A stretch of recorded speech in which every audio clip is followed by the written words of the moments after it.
What is up, guys? Welcome back to our Monday, usually at 2 p.m. live stream today. Kevin and I were up riding. What's up, guys? Yeah, so we decided to just make the most of the day, so we're starting the live stream a little bit later. Thank you guys for joining us. Per usual, keep those questions coming. We're going to try to get to as many questions as we can for you guys. Snowboard gear questions, pairing with bindings, any questions that you have for us, we're happy to answer them for you. So This is my first time crashing in on TJ's live chat. So if you guys have any snowboard questions for TJ, hit him up. And if you guys have any snowboard or gear questions for me, let me know as well. yeah, how cool is that? Finally, Kevin and I can be on live streams at the same time. So Oh yeah, we're also here in front of the Evolution store. So if you guys are in Whistler, come on by, say hi. oh, there it is.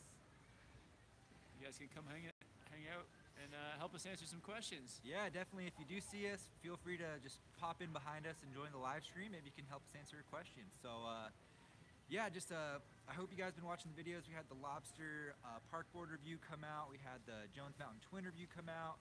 Kevin's been rolling out the videos per usual, and we got a lot more on the way. We got videos stacked up. It's been a really productive trip so far. So, yeah. Had a great time the other day riding the T-Rise Pro board. If you guys have any questions about that. Also today was like a powder day, so we're out on our powder boards. Yeah, so right now, right behind us, on the bottom board is going to be Kevin's Yes 420, and above that's the K287. So today, got a review down for the 87, so that's coming up for you guys. And yeah, thank you guys for being here. Let's jump into some questions. I'm going to scroll up. Actually, I just saw a super chat come through here. So MAR Fishing with the $2 super chat. Thank you, man. Taco Fund. Volume is low, guys. Thanks for the vids. Thanks for letting us know.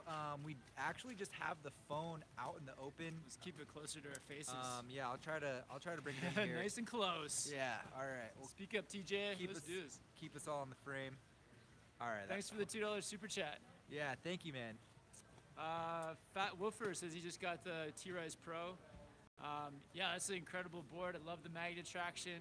I'm actually really missing it now. Anytime I'm riding a snowboard without Magna traction like I was today, I'm really missing it. So I think I'm gonna get my next board purchase, like all mountain or powder, definitely gonna have that Magna traction on it.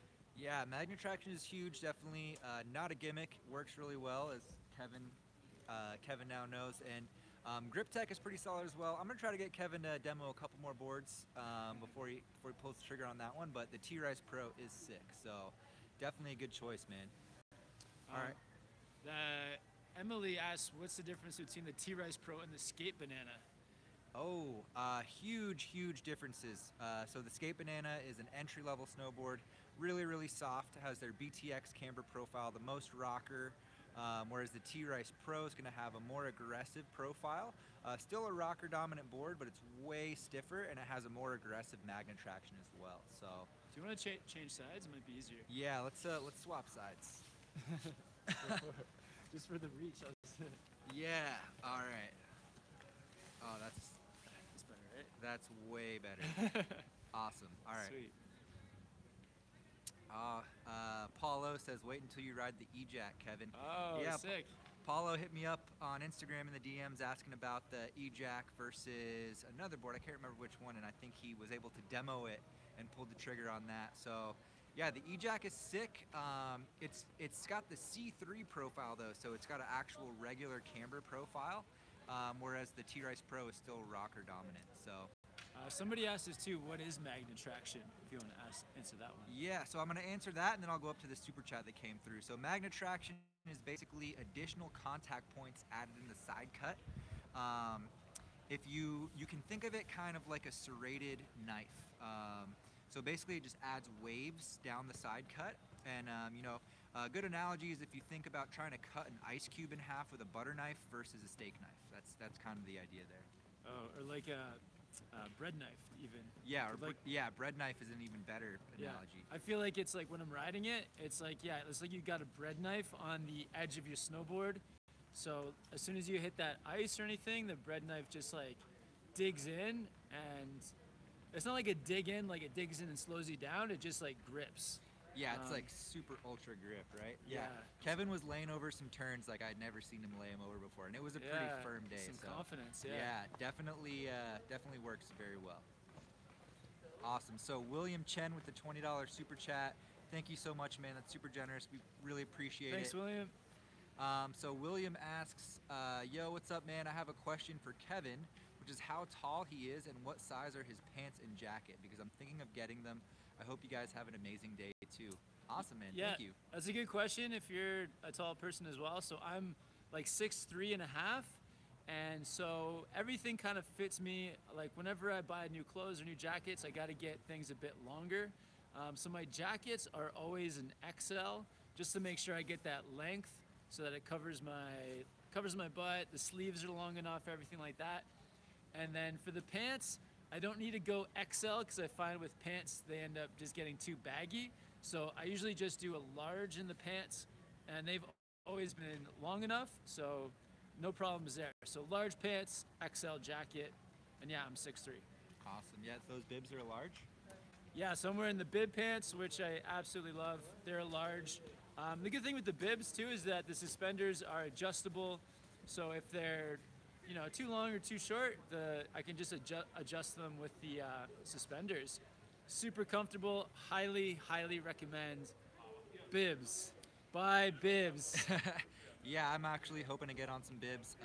Been wanting them for a while, so I might have to invest in a pair. Kevin's really stoked on it. Definitely super functional. If you guys are in Whistler too, just come creep up on us from behind. Yeah, we'll be here probably for about an hour today, guys. So yeah, feel free to stop by. Yeah, we're here for an hour, and yeah, Evolution Whistler. Chris Wells, No Bad Day UK, what's up, man? Thanks for hopping on today. Chris says, how we doing, guys? They have some of my No Bad Day boards. Oh, okay. How'd you find the Ambition? So yeah, yesterday and the day before, I rode the No Bad Day Ambition snowboard. It's Max Perot's pro model, who actually just won the Dew Tour, which is crazy. So he won it on that snowboard. I enjoyed it, man. It's pretty aggressive, honestly. It's a little bit stiffer than what I would personally want for a twin tip. But lots of pop, lots of stability, definitely a really good jump snowboard. And we had some more super chats come through here. But even though you're riding that stiff board, you still laid down tons of awesome tricks on the rail. Yeah. So despite it being a stiff board, actually there'll be a video coming out probably tonight on that snowboard where I basically just hit rails the whole time. And it's still a lot of fun on rails. Locks in really well. It's just a little bit difficult to get those presses going. But super stable, super poppy. So like more of like a jump specific board. Yeah, I would definitely consider it more of a jump. Yeah, jump specific board. That's why you want Dew Tour. Yeah, right. I mean, dude, well, those guys are flying at such high speeds as well. It's like with a stiffer board, even on rails, I'm sure at like top speed. Yeah. You're just gonna glide across, and the stiffness is just gonna hold up, and you're just gonna. Yeah, once you have that much momentum Hey, going. what's up? What's up, Jordan? How's it going, man? Good, brother. How you doing? Yeah, good, thanks. Good day? Yeah, it's kind of like a mix. Yeah. Mix of everything. Good pal. Yeah, we're just doing a live video Oh, yeah, stream. sick. What up? This is our friend Jordan. Jordan's in the house. Sweet, man. But yeah, when you have that much momentum going, even those stiffer boards can flex, just because, a little more pressure. So we got Fitch107 with the $5 Canadian super chat. Thanks, Fitch. Thank you, man. Yeah, just a donation, no question. We appreciate it. Going to the taco fund. And then another $5 super chat from Cooper Silva. What other boards are you guys planning on riding this trip? That's a good question because we're right in front of the Evolution store and they're helping us out with demo boards. And we're gonna go in there right after this and actually sort of see what we can get out of them. Hopefully the Jones hovercraft. Yeah, that's what I'm trying to get, the hovercraft 56. And I think they have a 59 for Kevin too. So also has Magna traction. Yep, got Magna traction, super directional. Yeah, and tomorrow, hopefully it's supposed to be a pretty good snow day. I think like 17 centimeters it said. So oh wow. Yeah, we'll see. If not, then Wednesday. But yeah, so that one, and then maybe one more. I only have 2 more days here, so we'll see. But we got a lot more coming, guys.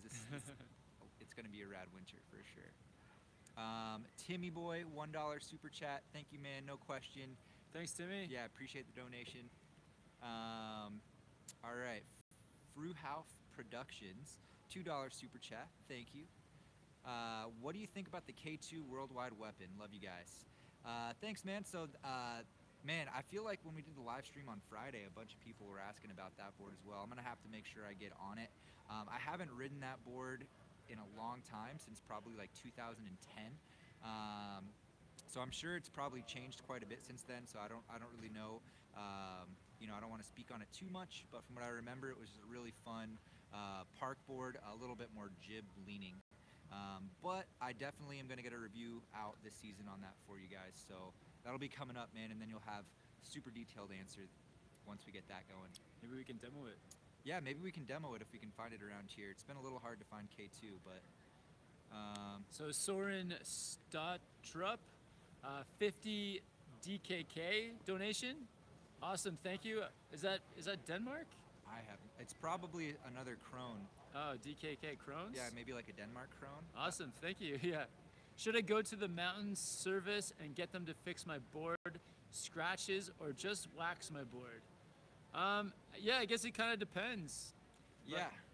Depends on like how deep the scratches are. A lot of times you can just wax and fills in all those like minor scratches. But if they're like really deep and you think they need some, you know, loving, you can take it into the board shop, get them to fill it in. Yeah, absolutely. I agree. Just, you know, if it's a deep gouge or if it's a core shot, you absolutely have to get it fixed. If it's a deep gouge, you probably want to get it fixed even if it's not all the way to the core. But if it's just like some mellow scratching, yeah, just wax it up and you'll be fine. All right, Fitch107, another $5 Canadian super chat. Thank you, man. Hey guys, any advice for flat/wide, very sore feet?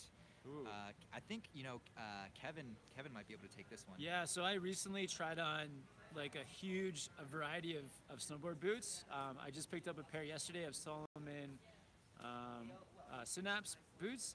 And the thing that I found was really like each pair of boots that I tried on were very different in terms of like the way that my foot fit into them.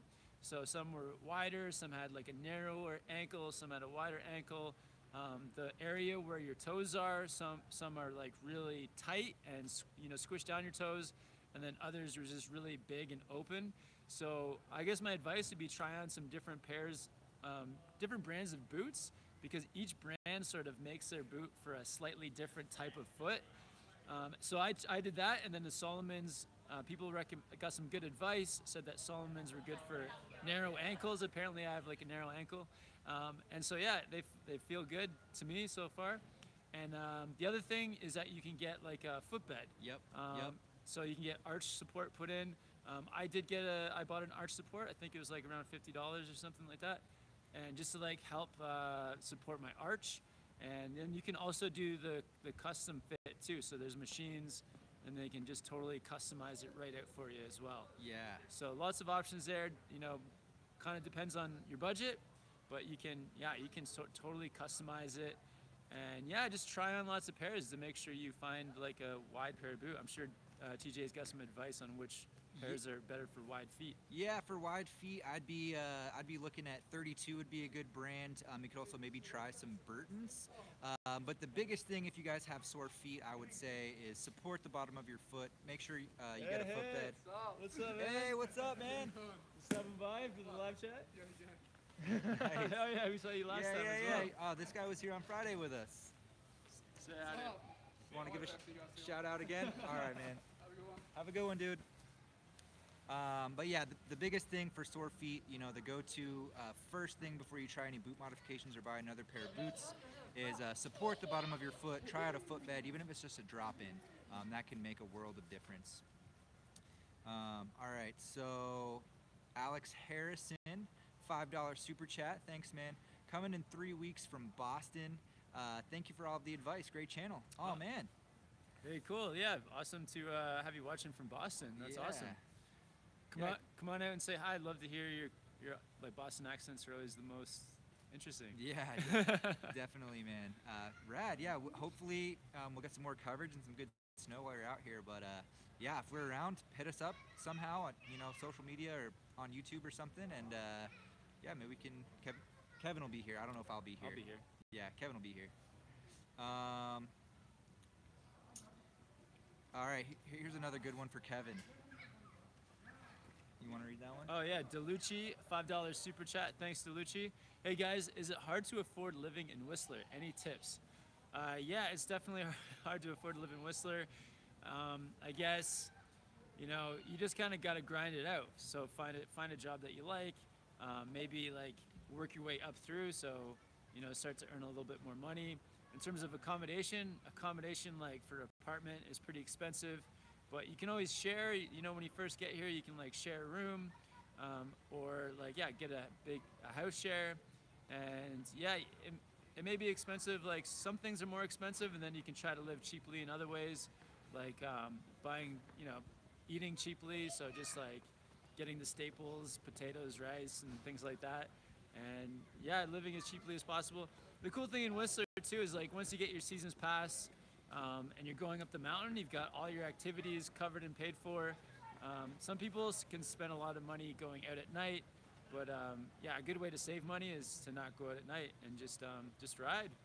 Yeah, and I don't know about living in Whistler per se. I mean, I think this would work in Whistler, but just generally my advice if you want to get out to a ski town and snowboard as much as possible is if you can find a job where you work the night shift or like later in the day, then you can pretty much snowboard every day and hopefully be able to afford your lifestyle as well.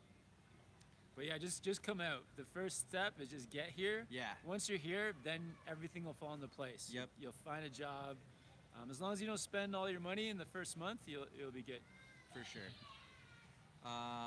Awesome. So another $2 super chat here from Joel Trocini. Thanks, Joel. Thanks, man. So are flow bindings good for any type of snowboarding? Yeah, so I mean, Flow, they make a few different models of bindings. They have some, that are softer, some that are more rigid, more responsive and stuff. So they definitely cover the full range. That's another video that I really want to get on the channel. Hopefully Kevin and I can get on some flows this year for you guys. It's a really highly requested video. Personally, I haven't tried them yet, but if you're the type of rider that wants that convenience, go for it. But one of the things that I've noticed with flow bindings is that it can be difficult when you're riding a lot of powder, lots of snow. Like snow can kind of get jammed in around the binding, and then it's kind of hard to dig out. Also, if you're in like sort of an awkward place on the mountain, somewhere where it's steep, and you unstrap one foot for some reason, it can be hard to then get your foot back in because it's rear entry. You got to have the back come down, so you pretty much have to be on your toe edge when you're putting that foot in. So it can be difficult in some situations. So I think that's a drawback from flows. Yeah, for sure. Awesome. Thanks for the question, Joel. Awesome. So another $5 Canadian super chat from Fitch107. Thank you, man. Thanks, Fitch. Blowing up the super chats today. Awesome. Thank you, guys. Footbeds were my first idea. I'll check everything out. Thanks for all the amazing advice on the channel. Yeah, no problem, man. Hope you get a comfortable pair of boots. Yeah, I'm critical. Crossing my fingers that mine break in and they're comfortable within a few days of riding. Yeah, you guys will see in the vlog that comes out from today. Kevin's feet were burning a little bit. Today I had a hard time with the new boas, like just getting used to having them too tight or too loose, and just kind of finding that happy medium. But yeah, I kind of struggled today on these new boots. It's typically the case. It takes like a day or two to get used to them. Yeah, same. I got some new boots this year, and like the first probably solid 6 days, I was like, man, these are so stiff.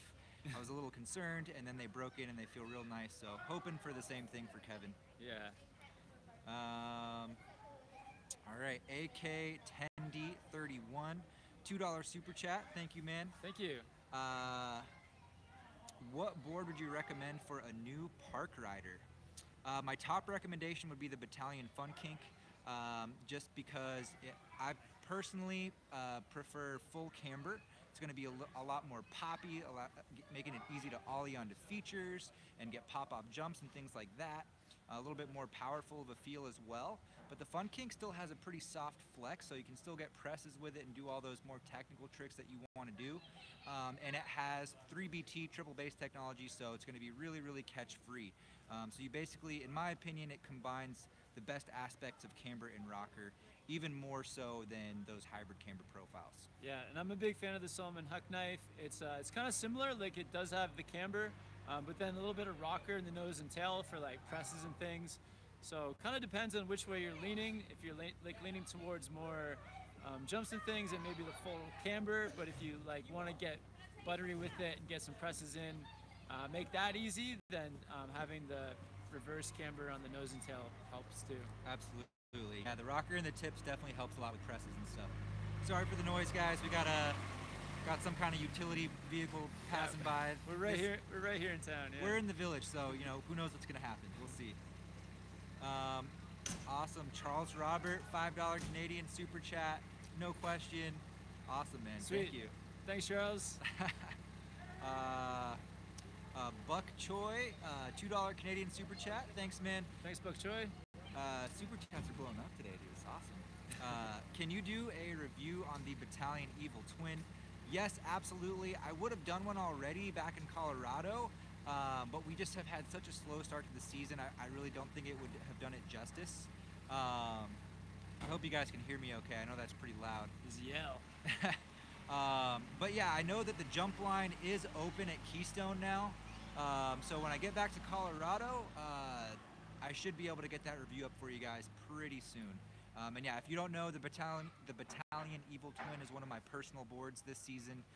Big fan of it, definitely would recommend it. I'm using it as more of a jump snowboard.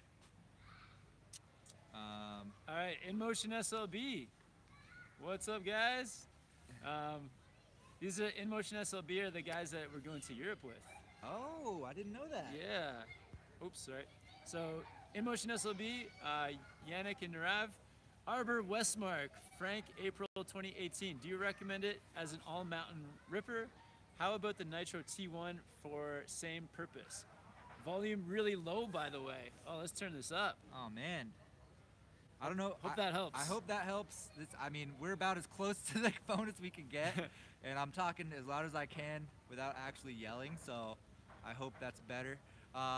So out of those two, I would definitely recommend the Arbor Westmark Camber.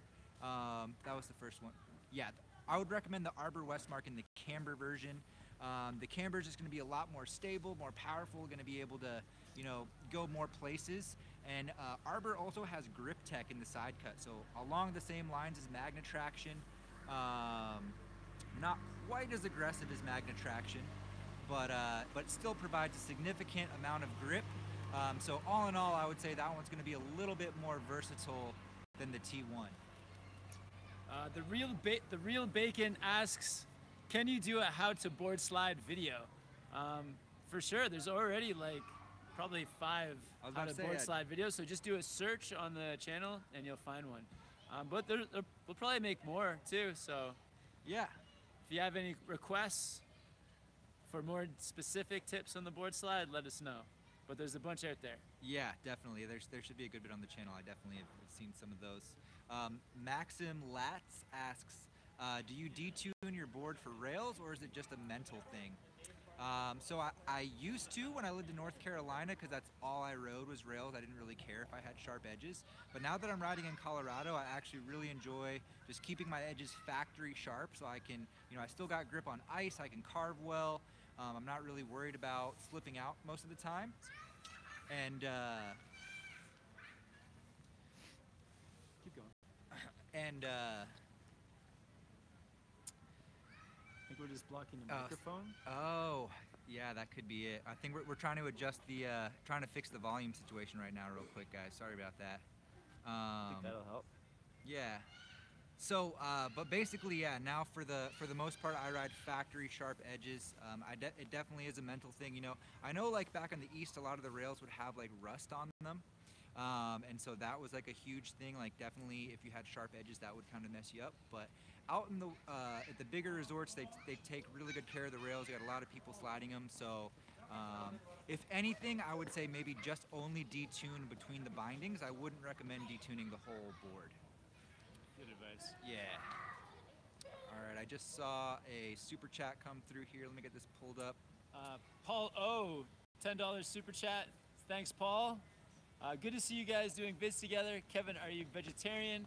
Gotta plan out your meals here if you ever visit Park City. Our house build will be done in mid-February, 20 minutes from the resort. Oh, wow.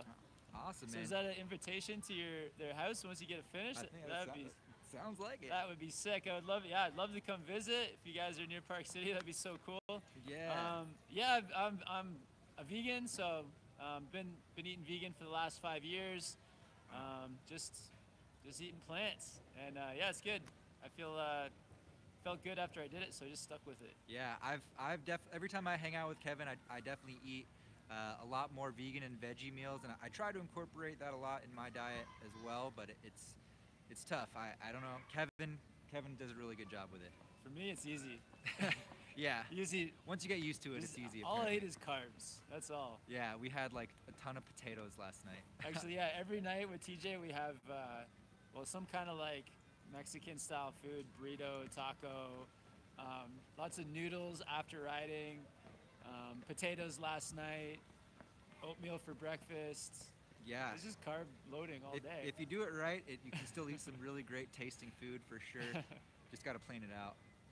Awesome. Let me bring back the other questions here, guys. Oh, and beans too. I eat a lot of beans. Yeah. Griff Lee asks, what's your recommendations for face masks on cold days or warm days? Nice. Yeah, well, for cold days, I would recommend more like of a fleece kind of face mask if it's really, really cold. But other than that, I always wear a balaclava full time, even in the summer. What about you? Yeah, I've got 2 balaclavas. So this one is my Dakine one, and it's a bit thicker. So good for like like a cold day like we had today. It was like -8 up top.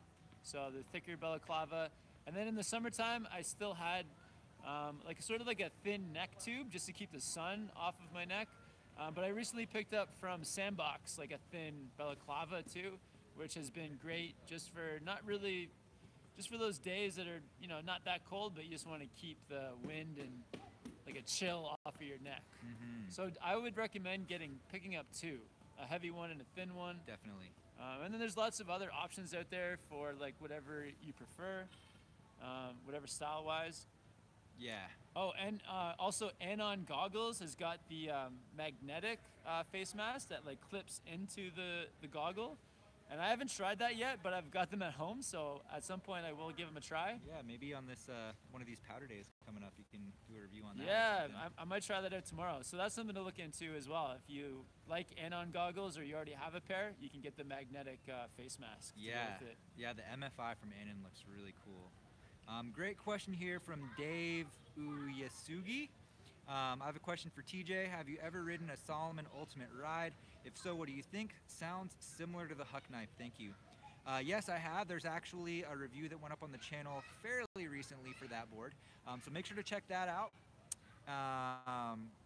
And I would say the Ultimate ride is actually, it's more aggressive than the Huck Knife. So it feels like a full camber board. I would say it's more comparable to like something like the Capita DOA on Salomon's line. And we actually did the Huck Knife versus DOA video because so many people just want to correlate those boards. I would say the Ultimate ride is definitely a little bit more similar to the DOA than the Huck Knife. Daniel Spear, $2 super chat. Thank you, Daniel. And Daniel says, my foot size is 11 to 11 and a half US. Do I need a wide board? I think you do. That's kind of like right at the end of how your foot would fit on a regular board. And what happens is a lot of times you just end up getting some heel or toe drag, which can slide you out. It's not much fun. Yeah. For myself, I think my like shoe size is like a 10 and a half, but my snowboard boot size is actually right now I'm in a size 9. That's pretty crazy. So try on some snowboard boots. If that's your shoe size, maybe you can get down a little bit in snowboard boots. But if your snowboard boot size is 11 and a half, the guy that was helping me yesterday, Jamie, his snowboard boot size was 11 and a half, and he's getting a wide board. Just because of those times his heels or toes just touch the groomer. Yep. Yeah, and so my rule of thumb is if you're in a size 11 boot or larger, definitely get on a wide snowboard. Even if you're in a size 10 and a half, it might be worth considering, but if you're in an 11, I would say definitely, or try to find like a volume shifted board, you know, like the Ride War Pig, the K287 I was on. Those are just naturally wider. So I would be looking at like a 26 centimeter waist width or wider. And then we got a question from Daniel Z. How do you judge your speed when riding into a jump? And a $2 Canadian super chat. Thanks, Daniel. Yeah, thanks, Daniel. Appreciate it, man. Actually, $4. You got 2 of them in there. Oh, sweet. Back to man. back. Yeah. Yeah, so I guess my quick tip on that would be, you know, if you can watch some other people hit the jump first, that's probably the best way to judge the speed, or maybe even ask someone about to drop if they've hit it before. And then also make sure you scope the jump so you know how big it is, and you can try to kind of guesstimate it yourself too. Yeah, take a look at it, see where other people are doing their speed checks and how much speed they're carrying, and also like build it up. So start on the smaller ones and build it up. And I feel like once you do a few laps, then you start to get the feeling of like how much speed you need for hitting the landing. Yeah, I think the best thing is really to like watch people or follow like a friend into it. Yeah, that's my favorite way. When I'm hitting a new jump, is I'll ask people about to drop, be like, hey, what's the speed? Do I need to take a speed check? Should I just turn? You know, stuff like that. And yeah, if you're hitting a jump line, usually if you have the speed right on the first jump, you're pretty good on the following jumps with just some carving. Awesome. Thanks, Daniel. Yeah, thank you, Daniel. And check out some of the videos. Doug's jump progression video is good for some tips on judging speed and landing those jumps. Yeah, definitely. Someone said I missed a $20 super chat. I definitely saw one come through. Let me scroll up and see if I can find it. I know he answered the one $20 super chat that I saw.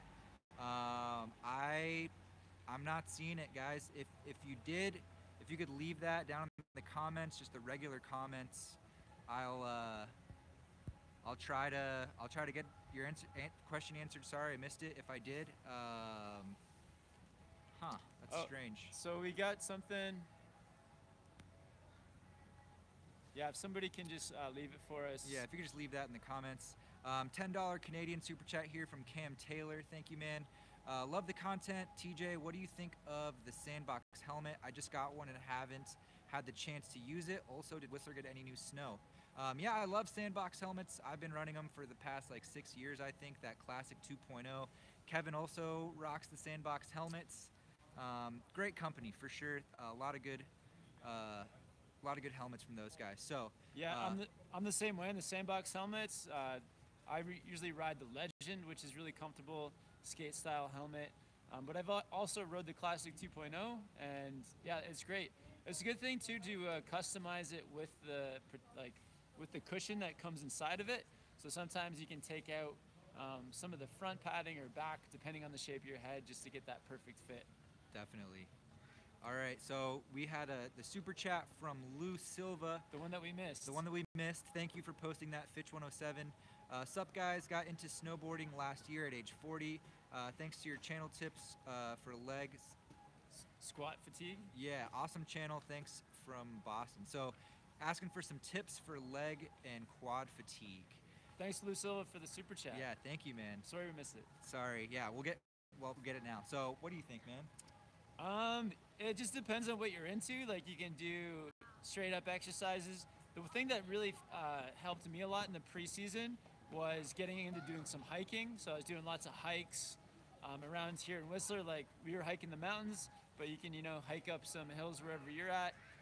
Also going to the trampoline center and just like bouncing on that trampoline and like the snowboard stance was insane training, getting the legs ready. So that was probably my number one was the trampoline. Hitting the trampoline. Yeah, definitely. I would say, you know, my big thing when you're getting ready for the season is cardio.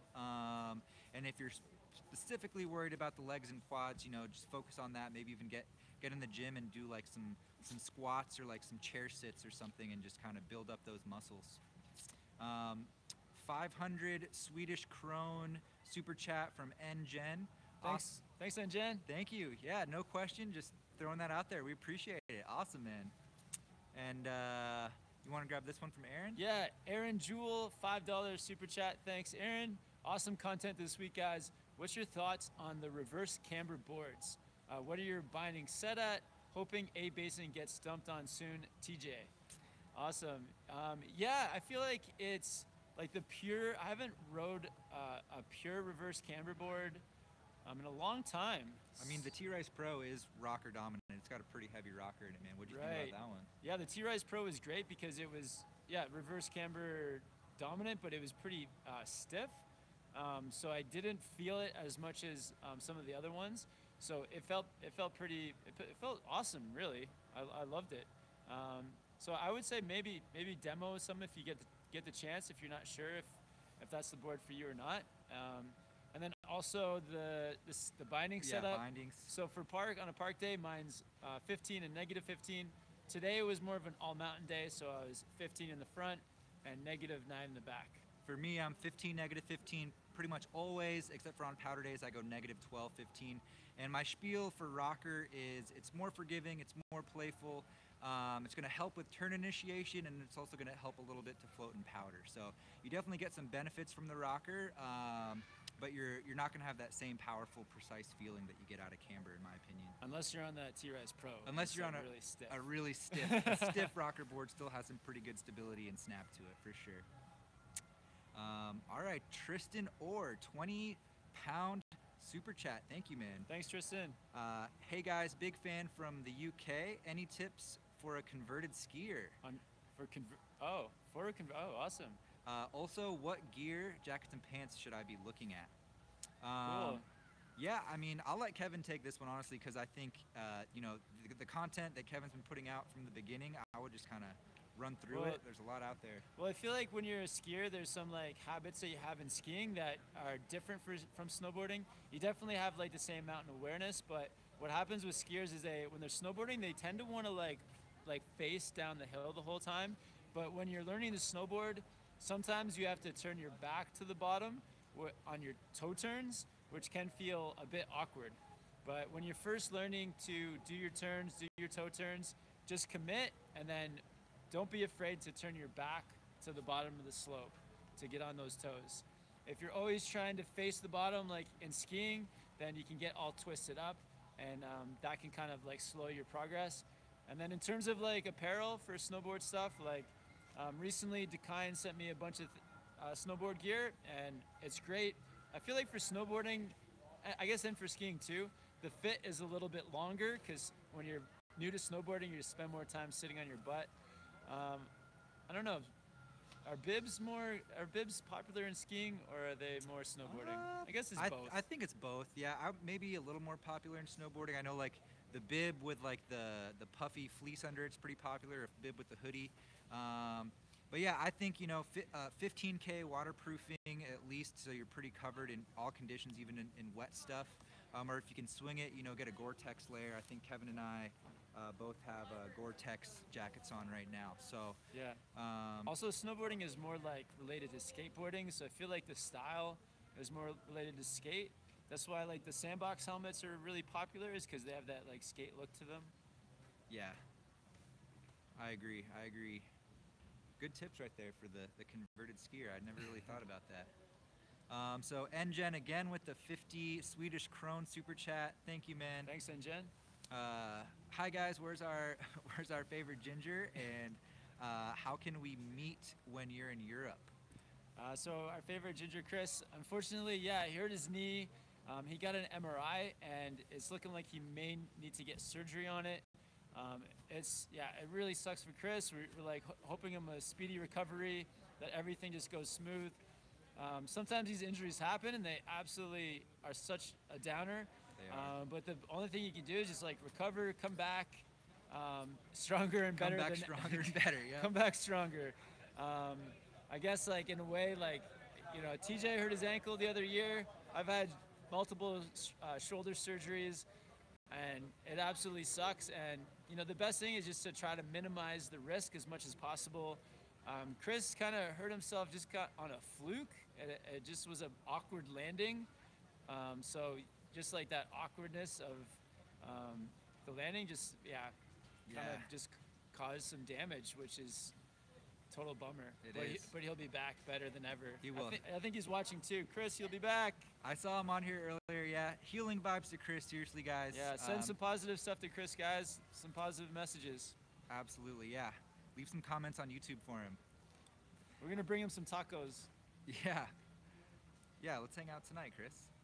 All right, so we got a $20 super chat from Dave Uyasugi. Thanks for answering my question about the ultimate ride. Merry Christmas. Keep up the good work. Have some tacos on me. Awesome. Woo! Thanks, Dave. Thanks, Dave. Appreciate it, man. Yeah, Merry Christmas.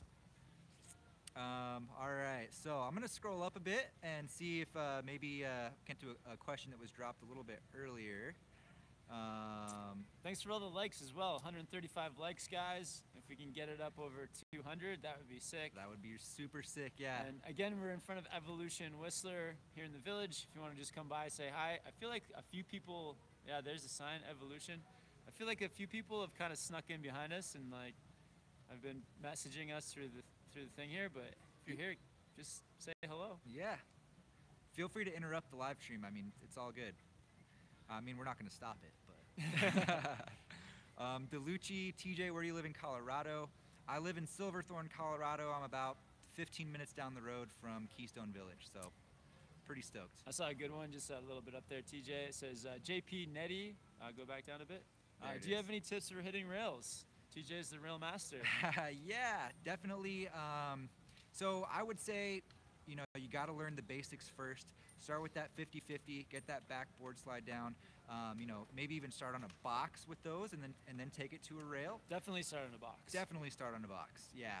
But once you have it down on a box, you know, take it to a smaller rail feature and then work your way up from there. The biggest thing I see people struggle with when they're learning to hit rails, because it's a little bit harder to lock in and balance on it, is you got to really line up your momentum so you're going to land square on top of the rail and not slide over the other side or fall off the side you hopped onto.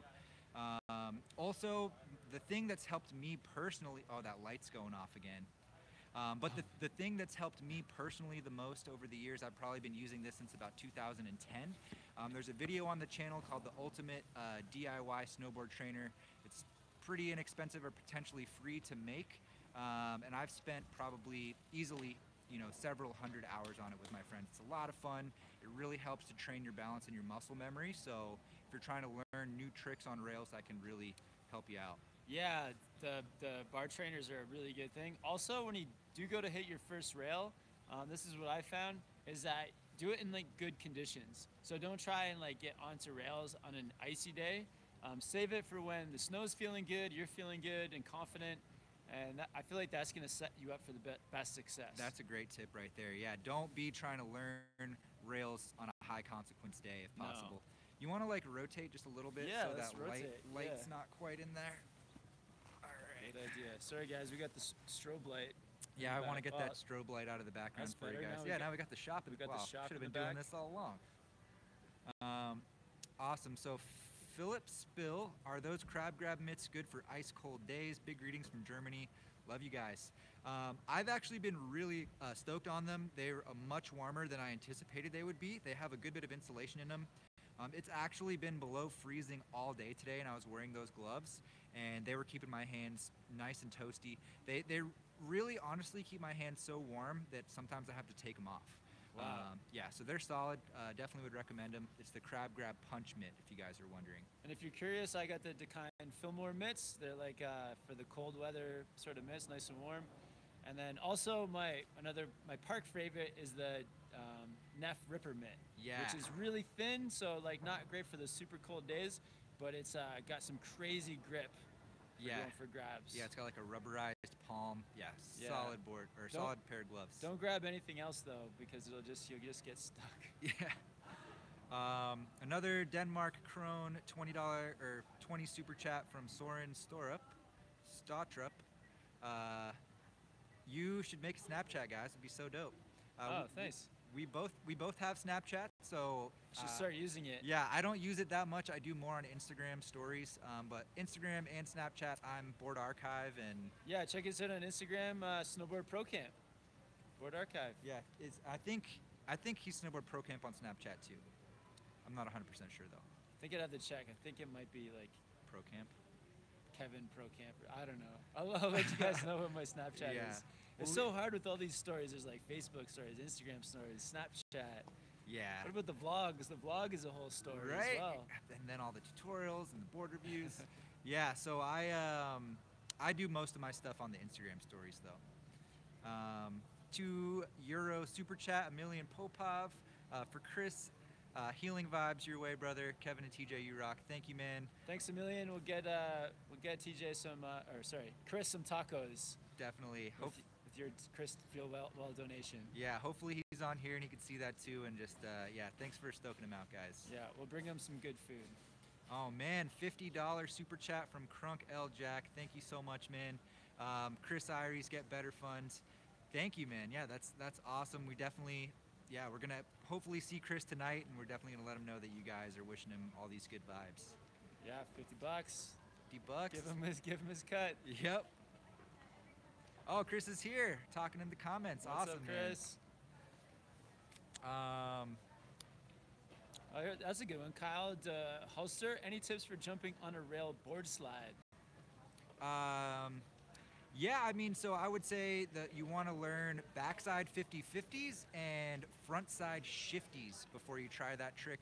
A backside board slide is basically just a combination of those. So if you got your backside 50-50s locked in and you can do a frontside shifty, you can do a back board slide. And then what TJ was saying earlier, it's like committing your weight to be centered over top of the feature and with your momentum going down to the end.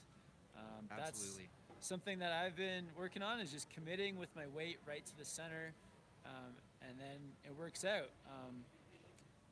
Yeah, but that's definitely huge. progress on boxes, down boxes, and then when you do get to a rail, start on a very easy rail with a helmet, and then also crash pads or impact shorts. I'm considering getting a pair of those as well. On those more solid, kind of unforgiving days, just adds an extra layer of mental security, in my opinion.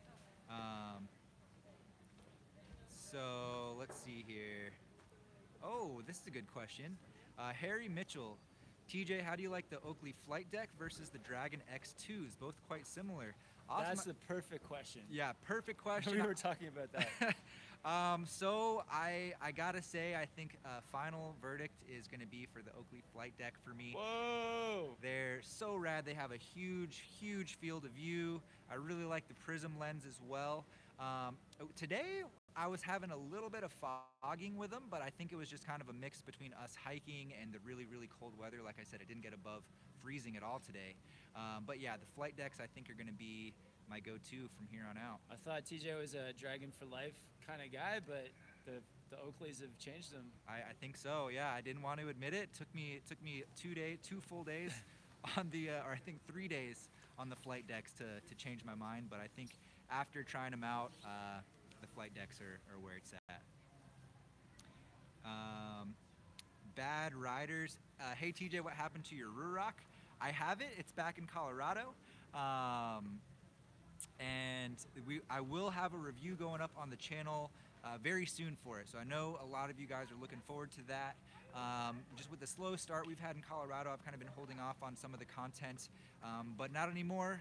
Conditions are good, parks are open, and content is going to be flowing regularly. So Ruroc is definitely coming up soon, and then the board reviews are going to keep coming as well.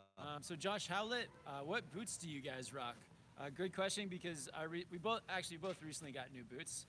I just picked up the Salomon Synapse. Perfect for my feet, not too stiff, not too soft. Got the double boas, which I'm really stoked to be trying out boas for the first time ever. So far, they've just put my feet through a lot of pain, but I think the last run of the day felt much better than the first, So that's promising. And then TJ's got some dope. Yeah, boots so too. I'm on the 32 TM3 boot. Wanted to try that out for you guys this year.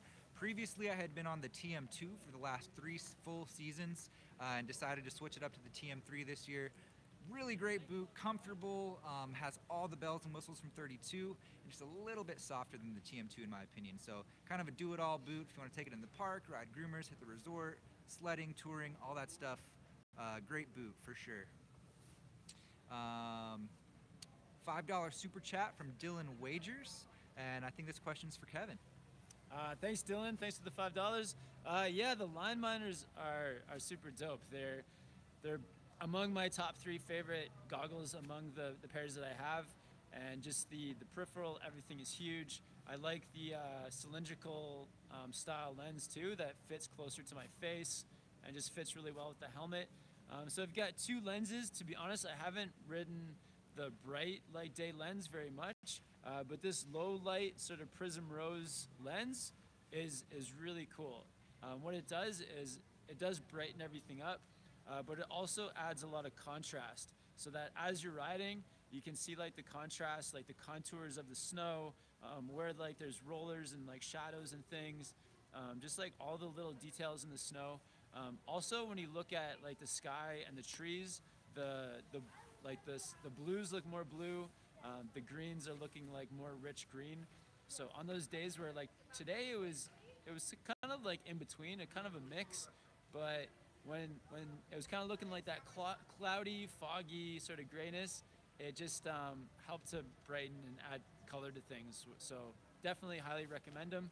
And TJ also had the Prism Rose. Yeah, I think that my biggest takeaway from the Prism Rose lens, really even the other Prism one, I'm not sure what that, I think it was a Rose Prism as well, but it had the Jade Iridium on top. My biggest standout was that it kind of adds some saturation, so it just makes everything look really nice. So they're both of ours like top pairs. So yeah, lens wise, I think you can't go wrong with Oakley's. Oakley's killing it. But definitely I recommend 2 lenses, like a low light, high light, then you got your bases covered. Yep, for sure. It can be expensive, but hey. Sophie B, tips for powder slashes. I think Kevin actually did a video on that last season. So 2 check seasons that ago, out. yeah. But yeah, what you want to quickly run through those tips, or any tips that are coming to the top of TJ's your got head? a good powder slash too, so okay, take it away. All right, I'll take it.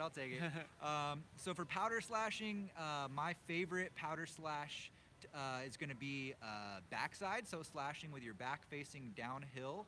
Because whether you're on a groomer or an actual powder, you can really spray up a ton of snow that way. So get comfortable with backside shifties, and I would just take a lot of speed into it, and then just carve very aggressively on your toes and do that backside shifty and just fully commit to it, and you'll just blast tons of snow up in the air.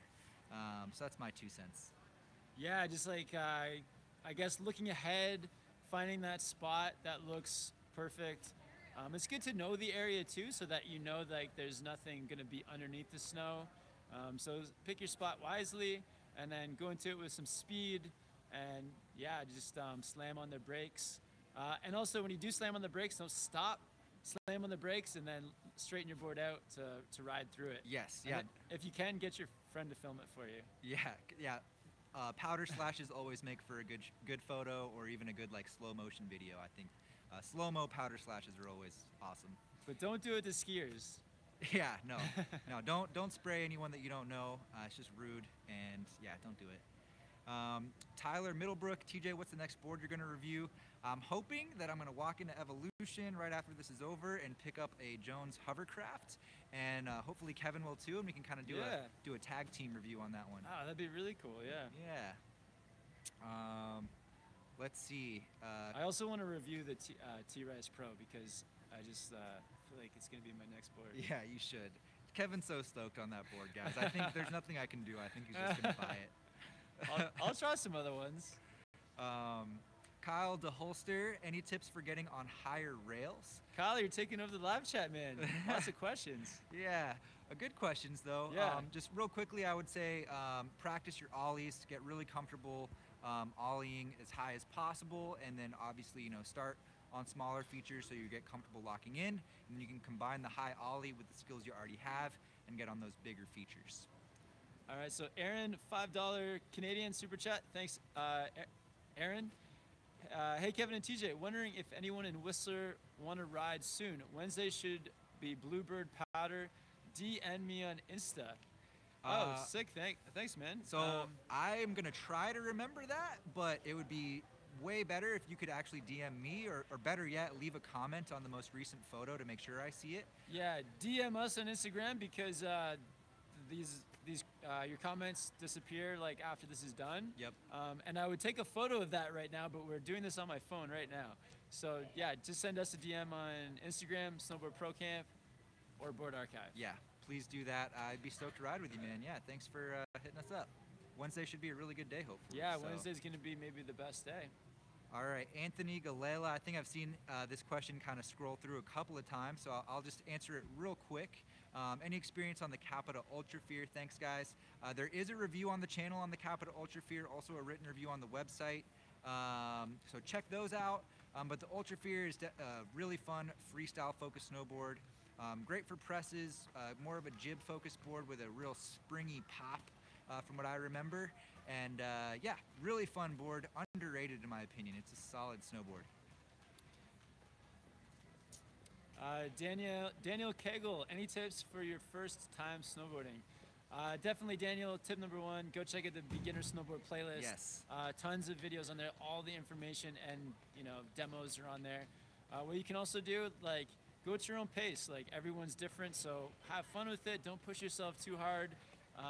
And also, yeah, if you're feeling it, just go for it. So whatever's like your sort of ability level and whatever's fun to you, that's how you should progress. And then also just like set yourself up on a good, easy slope. And if you can, get a friend to give you a hand from time to time. You don't have to like get a friend to help you the whole time, but if a friend can give you a hand through those like more difficult parts, that's key. And also, don't tackle the chairlift straight away. Do lots of 1 foot practice, skating, walking around, going down small hills with 1 foot. All those things will like train you and get you ready for the chair. And if you can afford it, take a lesson. There's like lots of good instructors out there. I started out as an instructor as well, and there's lots of good instructors out there who probably watch Snowboard Pro Camp too and can give you guys that hands-on advice. Absolutely, yeah, so much good info out there on the channel, so definitely check all those videos out. So guys, we've been going for about 57 minutes. How much longer do you want to go for? Oh, we could go. You're feeling another 15? I'm feeling it. All right, we'll check back in 15. We'll do like a 15-minute notice, and then yeah. So this will be the 15-minute notice. We'll go for a little bit longer.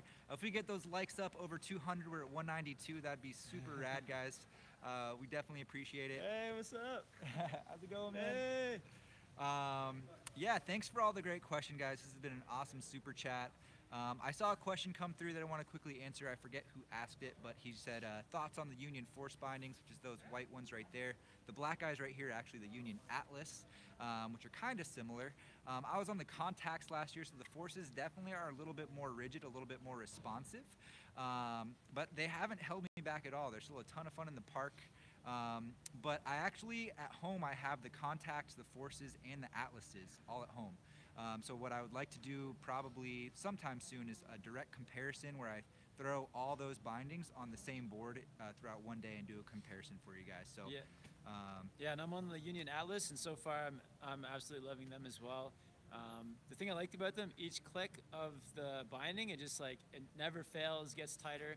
On my Malavitas, once in a while, like when you're clicking them down, sometimes they'd miss clicks, which is just kind of like a time waster. So I feel like these Union Atlas are just very efficient and just, yeah, hold comfortably. So absolutely loving them. We also have a pair of Union Forces for Chris. Yeah, Chris, dude, as soon as we come over, I got some bindings for you, man. Good deal. Yeah, we got to hang out. I got a question for Kevin. Antoine Ouellette. Kevin, what's the thing like the most about snowboarding? What do you like the most? Oh, what's the thing that I like most about snowboarding? Oh man, that's tough. It's a hard question. I feel like, yeah, I guess that's really tough. I'll jump in real quick. I know my top 2 favorite things about snowboarding. One is just the progression, that feeling of progression. That's something that really has kept me going throughout the years. Also, just being able to explore, being out in nature. That's probably my number 1. Just you can cover so much ground in one day. Like literally, Kevin and I were on the top of a mountain. Like we're on top of a mountain. Like it was epic up there. So yeah, snowboarding is a great way to experience nature. I feel like for me, it's like, I guess it's 2 things. The one is just like having a good time with your friends, like doing something active outdoors. It's such like a cool thing to do with your friends. It's very unique. It's not like anything else. And so when everyone's like doing something, you're all getting excited, having a good time together. It's an awesome way to spend quality time with your friends. And then also just like it's a sport where it's not competitive, but you're sort of like, you're just like using yourself to like be active and like fly down a mountain. So it's such like a amazing experience to have just, yeah, within your own body. So that's pretty interesting. It's pretty neat. Absolutely. Question from Lakchi Hurley. What board would you suggest to someone who is trying to buy their first board with a low budget? My top recommendation for beginners is the Arbor Formula. MSRP is $350 US. It's a rocker board, soft flex, and it comes with the Grip Tech side cut. So Kevin's super stoked on the Magna traction. You'll get something pretty similar on that board at a really great price. So that's my go-to. Yeah. Did we miss a super chat? No. Okay, cool. Oh, here we go. At the bottom. What's your thoughts? Pete Moss, what's your thoughts on the Burton Custom line? Yeah, the Custom is a really rad snowboard. I put it in my top 5 do-it-all snowboards list. There's also a review that we did this summer, the Burton Custom versus the Burton Process. That was the Camber version, and we have an independent review on the Burton Custom Flying V. So make sure to check that out. It's definitely a really rad snowboard. The Custom Camber is, yeah, one of my favorite do-it-all boards, just because it's so versatile. The coolest thing about it, in my opinion, is that the reference stance is actually set back about a ½ inch, but it has a twin flex. So if you just push your stance forward ½ an inch, it basically rides like a true twin. On a powder day, leave it at the reference stance, and it's going to float better in powder. So it's a cool snowboard for sure. Somebody asked what their thoughts are on the Burton Custom Flying V. Me personally, for whatever reason, I'm just not a fan. Maybe it's changed in recent years, but I had it a few years ago. I rode it for a whole season. I did a comparison video. What was it? The Burton Custom Flying V, and the other board was, I guess it was the Process. Oh, was that the rocker versus camber? Rocker versus camber. And people called me out saying, oh, I just don't like Flying V because I wasn't used to it. But I did ride it for a whole season, and I gave it my best shot. And I just couldn't get into it. Honestly, I'm on board with Kevin. No hate for Burton. They have really quality products. I love a lot of their boards, but I'm not a fan of the Flying V profile. It's just a little bit too much rocker, in my opinion. I'd recommend the Process, the Burton Process over the Custom. Yeah. Just the Camber version. Oh, did you see that question? Yeah. Okay, so that was an answer for rollerbladers. Rollerbladers rule the mountain. There you go, man. Oh, now bindings. So Kevin actually just tried some now bindings the other day. What do you think? Yeah, they were great. I feel like I need to spend more time on the now bindings. So yeah, the cool thing with getting the demo boards from Evolution is they have now bindings. So hopefully we can get some navs set up on tomorrow's board. So far they've been great. Worked well, seemed sturdy. Yeah, definitely. I've ridden now bindings briefly. They're solid, but yeah, bindings is one of those things that you really have to ride for a little while to feel out. It's kind of difficult to just kind of hop on and be like, oh yeah, I have a great opinion about this binding. So Colin Russell asks if I'm originally from Whistler. I'm originally near Toronto, and I moved out to Whistler in 2003. The thing that made me move out to Whistler, probably the biggest thing, was when I was a kid, I used to check the weather reports, and Whistler would always have, be getting so many feet, so many centimeters of snow every single day, and they would always say, like, I think there was 220 runs back when I was a kid here, and it would say 220 runs open out of 220, and my local resort, it was like 12. That's insane. So it was always just something. I remember when I was a kid, I had like a project to do on the Weather Channel. It's like, so what a boring project for a kid to do. But yeah, it really got me noticing that Whistler was the place to be if you're into snowboarding. Yeah, and he said, same question to TJ about Keystone. I'm originally from North Carolina, actually. And so I grew up riding really small mountains out there, rode a lot of park. Basically, that's pretty much all there is to do out there. There's not a lot of great carving. And the thing that made me want to come out to Colorado was when I was going to school out in North Carolina at Appalachian State. I was on the snowboard team, and we were able to travel around quite a bit. And so I rode like Utah and Colorado, and then I was able to come up to Whistler and visit Kevin. And I just really loved the terrain at Colorado. And I think the biggest thing was the parks like Keystone A51 and Breck. Colorado just kind of has everything. It's one of the biggest meccas, so I was just really drawn to it. So Emilian Popov, €2 super chat. Thanks, Emilian. And Emilian asks, will Robin be in more videos? She is awesome too. Yeah, absolutely. I think she'll probably be in more. So she's a friend of Jill's, and it was really cool. She just asked if she could come out riding with us. And so in the last video that we uploaded this morning, yeah, we were just hiking. Our plan was to ride the park with her and just have fun in the park, but it was a really like frigid, cold day. So we thought if we hiked a few features, that would be a good way to like warm up as we practice different tricks. And yeah, she was awesome. She was just like going for it. I didn't get onto the camera, but she had a few really good backboards. Was going for that front lip. I think with a little bit more practice, she's got it down. Yeah, next time she's got it. And she also was going for those front threes, which if we just had some more time, I think she would have been landing those too. Yeah. So it was really fun riding with her. She was great in the video. And yeah, I think yeah, if you guys want to see her in more videos, we'll definitely get her out again. Yeah, try to. Definitely. Shout out to Robin. Quick question. Pascal Evans, Flight Pro opinion. So the Flight Pro is the budget binding from Union. It's my go-to budget binding. It comes in at $150 US. Get the lifetime warranty on the base plate and heel cup.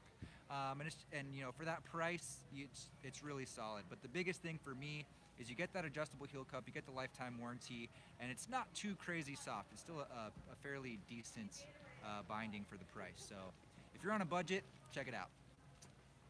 Danny, $5 super chat. Thanks, Danny. And Danny says, just got a Sandbox Legend helmet in the mail. With my beanie on, it just doesn't feel right. Tips on how a proper fitting helmet should feel. Huh.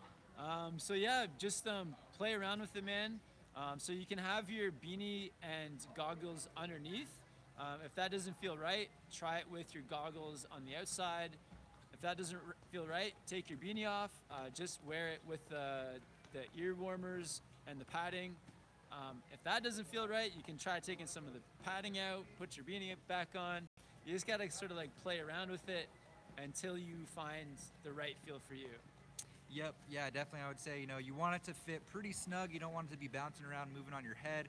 So just kind of mess around with the adjustable padding in there, and hopefully you can get it feeling good for you. You can also sort of play with your strap of your goggles as well, if it's inside, so lower or higher. Yep, that's actually a great tip. That's something that really helps me out. I keep my goggle strap fairly high on the back of my head. Helps keep my helmet just a little bit more snug.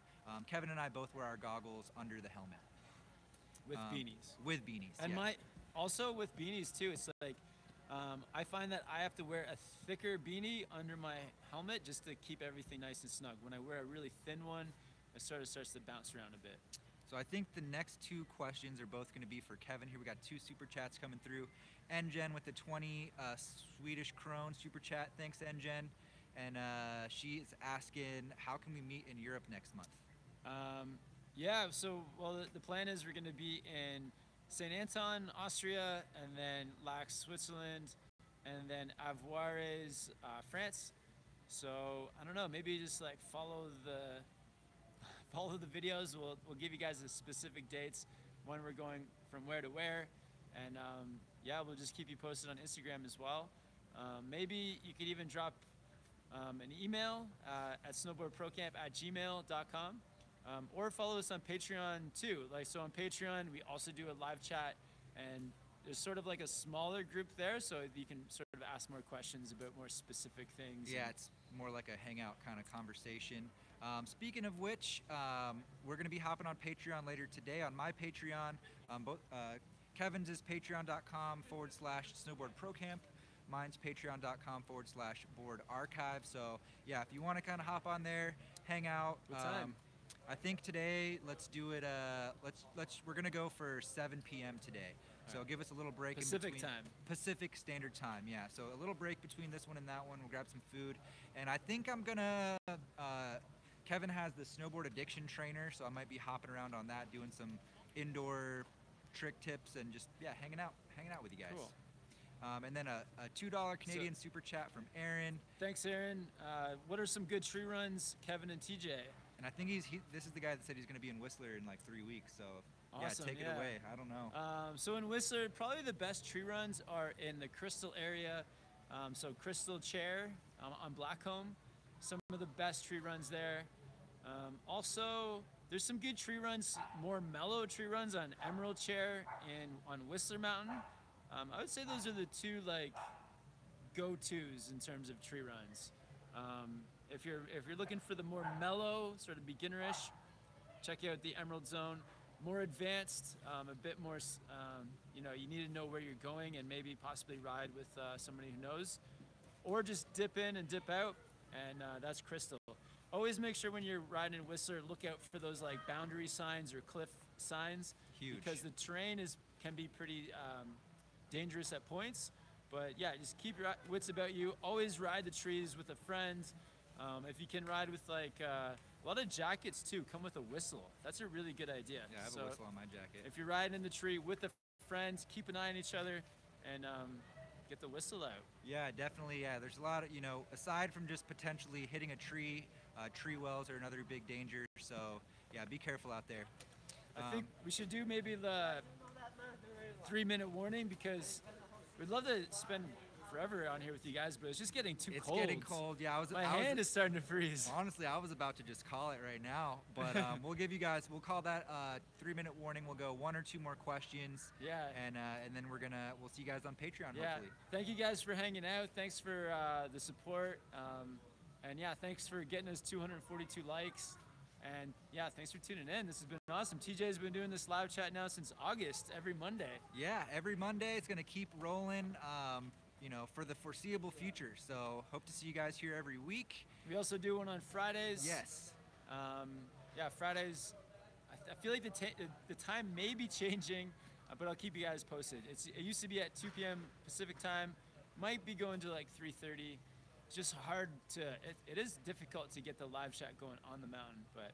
Yeah, it is. And also it kind of takes away from the filming and riding and stuff. So now that the season's fully here, might be pushing that back just a little bit. Mondays and Fridays live chats. Yeah, Monday, Friday.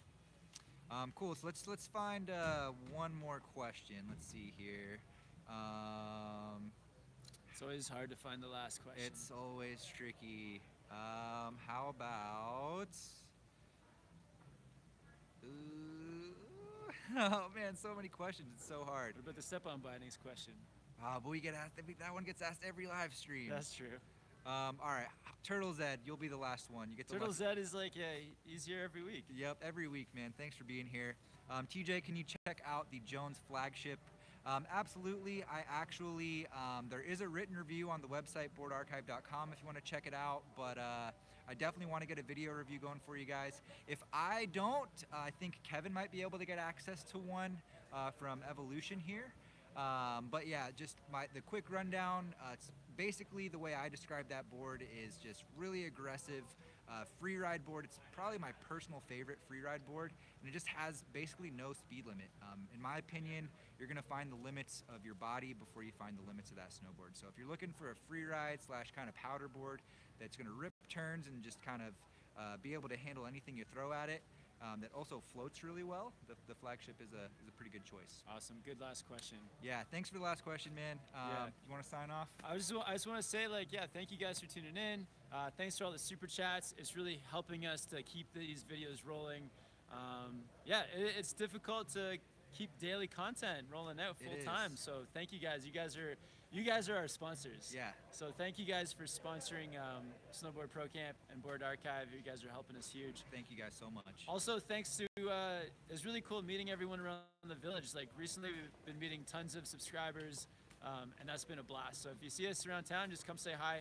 I saw that somebody in the comments said that he met us yesterday. So awesome, man. Yeah, it's awesome meeting you guys. And actually, it's been great. Yeah, you guys are the best. Seriously, thank you guys so much. And yeah, we'll be on the lookout for the next live stream on Friday. And we'll see you guys soon. Thank you guys. See you guys soon. Thanks. Uh-oh. I don't know if I can hit the end button. See you guys. Can you hit it?